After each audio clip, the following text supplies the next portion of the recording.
नमस्कार आप सभी को। मैं समृत राठौर आपके अपने YouTube चैनल समृत सर पाठशाला में आप सभी का स्वागत करते हैं। तो आज एक नया वीडियो लेके आए हैं। इस वीडियो में हम जो बात करेंगे वो करेंगे पॉलिटी से मिलते जुलते शब्द, यानी संसद में कुछ महत्वपूर्ण ऐसे शब्द हैं जो बोले भी जाते हैं और पूछे भी जाते हैं। कंपटीशन में प्रॉब्ली उनसे संबंधित क्वेश्चन ज़रूर मिल जाता है, भले ही ऑब्जेक्टिव मिले, लेकिन सारे छोटे एग्ज़ाम्स में, बड़े एग्ज़ाम्स में नहीं। छोटे एग्ज़ाम से मतलब आप ये छोटे छोटे स्टेट लेवल के एग्ज़ाम, ना कि आईएएस और पीसीएस में। ठीक है, तो हम ये जानना इसलिए भी ज़रूरी है कि जब ये संसद की चर्चा होती है तो आए दिन हम पेपर में पढ़ते हैं, वो पेपर में पढ़ते हैं तो हमें पता नहीं चलता है कि ये बात कैसे होती है। तो राजनीति एक संविधान और पॉलिटी जो सब एकदम मिला हुआ मसाला है, वो उसको ही समझना ज़रूरी है, क्योंकि जब तक आप उनके कुछ राजनीति के वर्ड नहीं समझ पाएंगे तो आपको ये समझ में नहीं आएगा। तो हमने कुछ वर्ड्स चुनिंदा किए हैं, उनको ज़रा देखेंगे कैसे हैं। तो पहले आता है प्रश्नकाल। प्रश्नकाल कहते हैं क्वेश्चन आवर। तो प्रश्नकाल समझते हैं। तो प्रश्नकाल क्या होता है, जैसे संसद है, संसद के दो अंग हैं हमारे, राज्यसभा और लोकसभा। इनकी कार्यवाही 11 बजे शुरू होती है। कार्यवाही कितने बजे शुरू होती है? 11 बजे। तो पहला घंटा यानी प्रथम घंटा मतलब 11 बजे से 12 बजे तक। अगर आपको ये पूछ लिया जाता है कि कितने से कितने बजे तक, तो 11 बजे से 12 बजे तक। और अगर पूछ लिया जाता है कौन सा, संसद खत्म होने के 1 घंटे पहले, 1 घंटे बाद, शून्यकाल से पहले, शून्यकाल के बाद, कुछ भी ऑब्जेक्टिव, यानी प्रथम घंटा सदन की कार्यवाही का पहला घंटा। होता क्या है इसमें मंत्रियों से सवाल पूछे जाते हैं उनकी कार्यशैली से संबंधित। तो वो सवाल जो होते हैं, वो हमारे जो आंसर देने होते हैं वो प्रश्नकाल के दौरान होते हैं, जो कुछ भी सवाल आपसे पूछना है। अब इसमें 2 प्रकार के क्वेश्चन होते हैं। एक हमने लिखा है तारांकित प्रश्न और एक अतारांकित प्रश्न। आप उसे स्टार क्वेश्चन और एक होता है अनस्टार्ड क्वेश्चन। अब इसको समझ लेंगे कैसे। उत्तर हमारे पास 2 प्रकार से दिए जा सकते हैं। नंबर 1 मौखिक, जो उसी समय पटल पे दिए जाएंगे, और एक लिखित। तो बस इसका ही वर्णन है। जो मौखिक उत्तर दिए जाते हैं उनको तारांकित प्रश्न कहते हैं, और जिनका लिखित में उत्तर दिया जाता है उनको अनस्टार्ड यानी अतारांकित प्रश्न कहते हैं। तो बात समझ में आ गई। अब कतई नहीं डालेंगे और न तारांकित और अतारांकित के चक्कर में पढ़ेंगे लिखित और मौखिक। लिखित में इतनी होती है कि लिखित में क्रॉस क्वेश्चन एक और किया जा सकता है, जब हम वार्ता कर रहे हैं, पूछ रहे हैं तो और किया जा, लेकिन वो मौखिक में, लिखित में ऐसा नहीं है। लिखित में एक बार दे दिया और ये उसका महत्वपूर्ण होता है। तो ये चीज़ हमने जान ली कि क्या होता है इसमें प्रश्नकाल। अब दूसरा हमने लिखा है इसमें शून्यकाल। समझ में आ गया होगा। अब बताते हैं आपको शून्यकाल। शून्यकाल क्या है? शून्यकाल जिसे कहते हैं 0 आवर। तो शून्य यानी यहां भी संसद की जो कार्यवाही होती है, संसद की कार्यवाही होती है, उसका दूसरा घंटा, यानी दूसरा घंटा लिख सकते हैं। दूसरा घंटा यानी समय हो गया हमारा 12 बजे से लेकर के 1 बजे तक का। इसमें क्या होता है? अविलंब उत्तर देना होता। अविलंब उत्तर मतलब तुरंत ही देना होगा। विलंब उत्तर, अविलंब उत्तर देना है, इसका मतलब यह है कि आपको तुरंत आंसर देना है। और दूसरी चीज ये है, इसका जिक्र हमारे संविधान में नहीं है। ये जो शब्द दिया हुआ है, ये किसने दिया हुआ है? मीडिया द्वारा दिया गया है। किसके द्वारा? प्रेस द्वारा दिया गया। तो क्वेश्चन इसमें भी होते हैं, शून्यकाल में भी, बस इसमें है कि इसमें तुरंत उसको आंसर देना होता है, लेकिन ये मीडिया द्वारा दिया गया होता है। तो यह मेरा शून्यकाल समझ में आ गया और प्रश्नकाल आ गया। अब बात करते हैं, तीसरा है हमारा स्थगन, इंग्लिश में कहते हैं एडजर्न। अब आप समझेंगे स्थगन क्या है।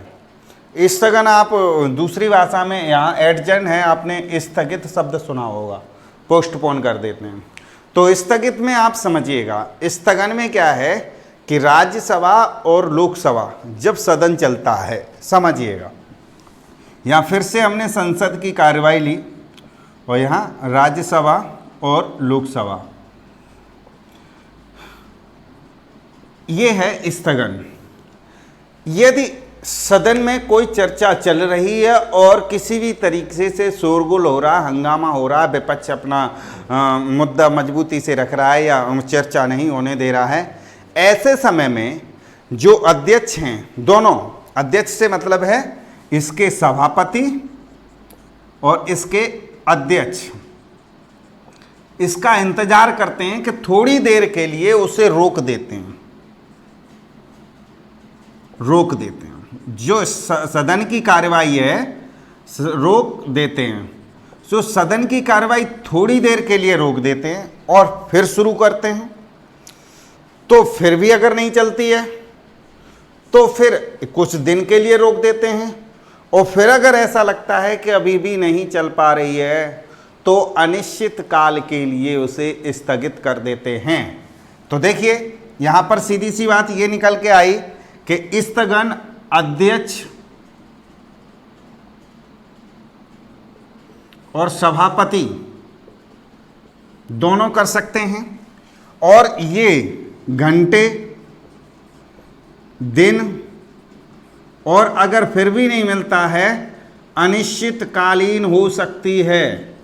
स्थगन का मतलब है जो सदन की कार्यवाही है कुछ घंटे के लिए रोकी जा सकती है। इससे पहले अभी कुछ मुद्दा चला था, उसमें लगातार सदन में कार्रवाई नहीं हो पा रही थी, लग तो रोज रहा था, फिर धीरे धीरे उसे टाल दिया गया। तो यही जो है स्थगन कहते हैं, कुछ समय के लिए रोक देना। अब कुछ समय जब तक हालात काबू में नहीं मिलते हैं तब तक उसे रोक देते हैं। तो ये तो हो गया हमारा स्थगन। और इससे स्थगन कौन करते हैं? राज्यसभा और लोकसभा के अध्यक्ष, यानी राज्यसभा के सभापति और लोकसभा के लोकसभा अध्यक्ष। अब बात करते हैं, अगला है सत्रावसान। तो सत्रावसान पहले तो ये समझेंगे कि जो अब तक जो कर रहे थे स्थगन, ये पावर जो है अध्यक्ष और सभापति में थी, और हमने कई बार आपको अंदर सत्रावसान का प्रयोग किया है, तो वहाँ हर बार राष्ट्रपति बोला है, यानी सत्र को बुलाना और सत्रावसान करना ये राष्ट्रपति का काम होता है। जहाँ राष्ट्रपति पढ़ाया था कार्य और शक्तियों में, उसमें बताया, तो ये काम जो है राष्ट्रपति करता है। सत्रावसान का मतलब है कि जब हमारे यहाँ सेशन बैठते हैं सत्र, तो सत्र हमारे यहाँ 3 प्रकार के हैं। कौन कौन से हैं जरा देख लेते हैं। एक तो हमारा है मानसून सत्र, मानसून सत्र। दूसरा है शीतकालीन सत्र, और तीसरा है बजट सत्र।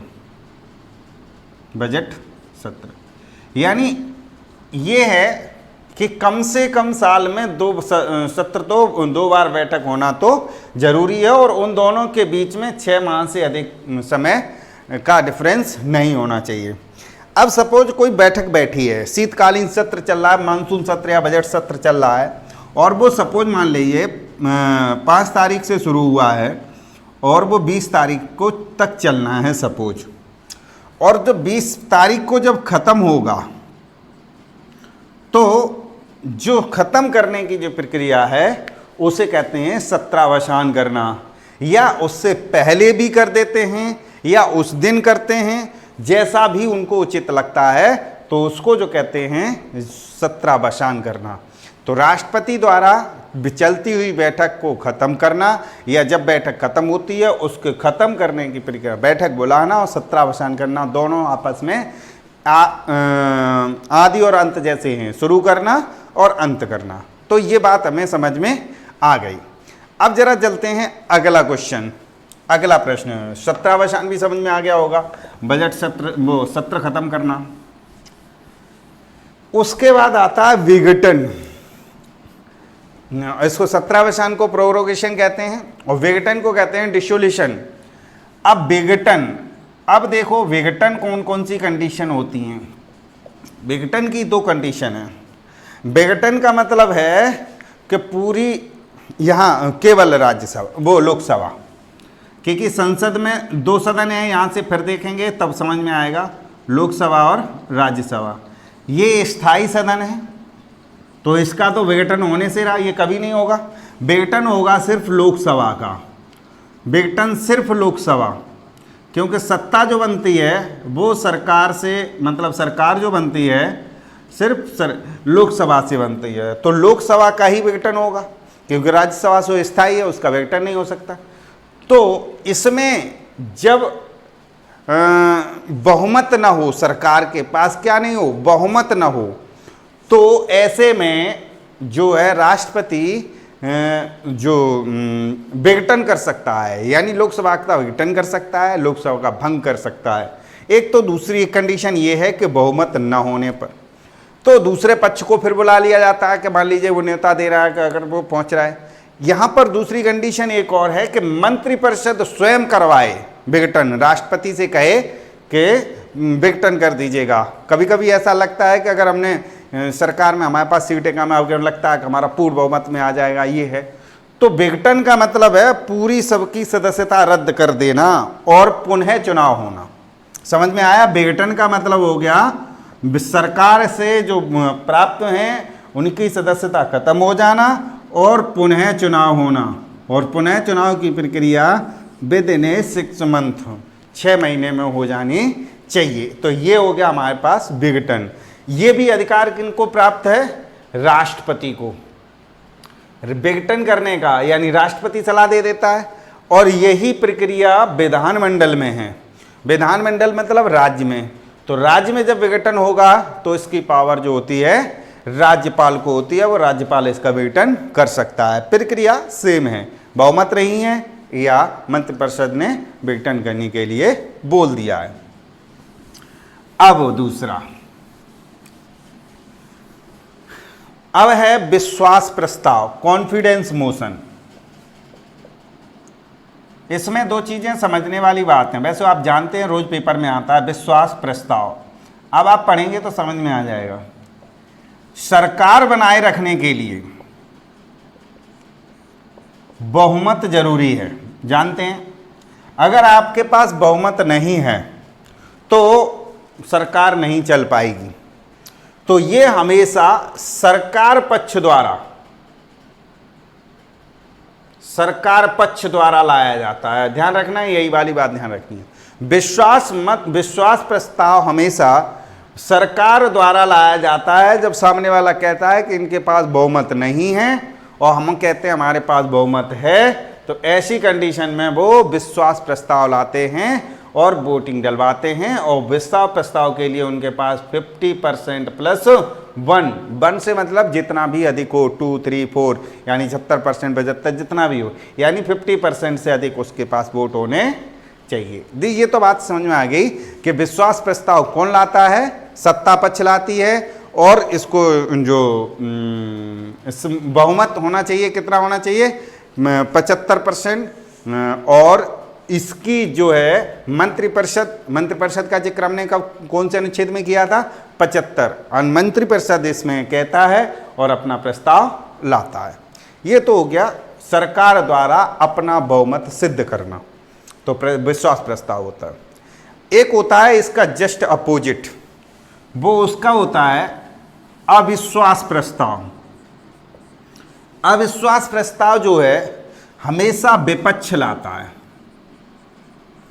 विपक्ष ये कहता है सरकार से कि हम अविश्वास प्रस्ताव ला रहे हैं, यानी उसको ये कॉन्फिडेंस है अपने आप में कि जो चल रही सरकार है उसके पास बहुमत नहीं है और हम बहुमत वोट डलवाएंगे तो हमें 50+% वोट मिल जाएंगे। ऐसे में वो क्या ले आते हैं? अविश्वास प्रस्ताव ले आते हैं और अविश्वास प्रस्ताव लाने पर यदि वो 50+1% लाने में सफल हो जाते हैं तो सरकार बदल जाएगी, यानी विपक्ष की सरकार आ जाएगी।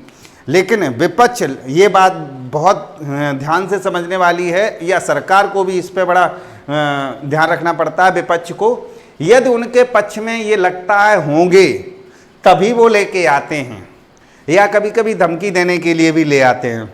ऐसा नहीं हो कि अविश्वास प्रस्ताव लाएं और पता चले कि हमारे 50% नहीं हैं तो विपक्ष की किरकिरी हो जाती है, यानी बेइज्जती हो जाती है। इसलिए अविश्वास प्रस्ताव सरकार जब ही लाती है जब उसके पक्ष में वोटिंग, उसे पता होती है कि इतने विधायक या इतने लोकसभा सदस्य हमारे साथ हैं। ऐसा नहीं है कि हम बस अविश्वास प्रस्ताव ले आए और पता चले कि जब वोटिंग हुई तो वो उन्होंने विश्वास मत हासिल कर लिया तो फिर ले गए मुंह लटकाए, ऐसा नहीं। ठीक, अब आते हैं अविश्वास प्रस्ताव, ये विपक्ष लाता है। उसके बाद स्थगन प्रस्ताव। स्थगन प्रस्ताव, इसको समझ लीजिएगा, यहां से हम समझेंगे स्थगन। यहां पर यह समझने वाली बात है कि संसद है, उसकी कार्यवाही चल रही है कोई, ये दोनों सदन के लिए है, और ये राज्यसभा है और ये लोकसभा है, और किसी मुद्दे पर बहस चल रही है। समझ लेना, ज़्यादा लिख नहीं पाएंगे। किसी मुद्दे पर बहस चल रही है, सत्र बैठा हुआ है और अचानक से कोई ऐसा मुद्दा आया है जिसकी चर्चा बेहद ज़रूरी है, जिस पे चर्चा करना बेहद ज़रूरी है। तो यदि 50 सदस्यों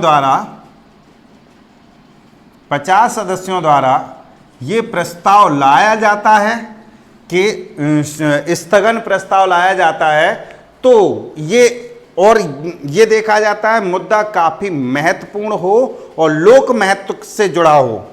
देखेंगे, लोक महत्व से जुड़ा हो और काफ़ी महत्वपूर्ण हो, इस पर चर्चा अविलंब करना जरूरी है, काफ़ी महत्वपूर्ण हो। तो ऐसे में जो अध्यक्ष हैं दोनों सभा के, तो जो चल रही प्रक्रिया को रोक देंगे और नई प्रक्रिया को, यानी नए विषय पर चर्चा शुरू कर देंगे। आप समझ गए होंगे, स्थगन का मतलब पोस्टपोन यानी एडजर्न, यहाँ शब्द दूसरा स्थान होता है, एडजर्न मोशन। यहाँ पर जो है स्थगन प्रस्ताव रोक देते हैं और जो विषय आया है उस विषय पर चर्चा करना जरूरी है। अचानक से कोई विषय आ सकता है, मान लीजिए इस पर चर्चा कर ली, बात चल रही थी किसी और विषय पे और विषय आ गया अचानक से कुछ ही, तो उस पर चर्चा हो जाएगी और पुराने वाले को रोक दिया जाएगा। अब आ जाते हैं संसद। संसद आप खूब अच्छे से जानते हैं, चुनाव भी होते हैं, जो एमपी होते हैं वो संसद होते हैं, वो हमने इसलिए लिख दिया है कोई एक आध वर्ड, सांसद। संसद और सांसद, संसद तो वही होती है जो होती, सांसद वही एमपी होते हैं, मेंबर ऑफ पार्लियामेंट। जो मेंबर ऑफ पार्लियामेंट, लोकसभा के सदस्य, ये केंद्र यानी केंद्र से संबंधित होते हैं लोकसभा से। और यहीं पर एक और शब्द होता है MLA, member of legislative assembly. ये जो होते हैं विधानमंडल से, ये भी ध्यान रखने के, विधानमंडल से ये राज्य सरकार बनाते हैं और ये केंद्र सरकार बनाते हैं। तो ये तो हमारे हो गए ये।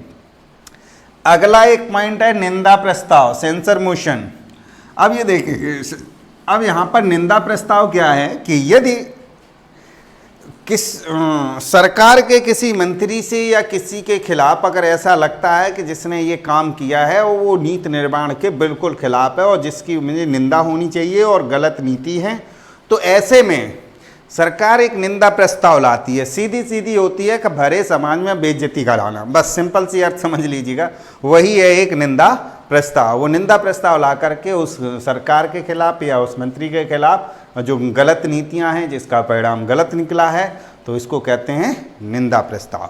वैसे धन्यवाद प्रस्ताव भी होते हैं, आपसे उससे कोई लेन देन नहीं है, आप केवल इनसे संबंध। एक और है शब्द है अध्यादेश।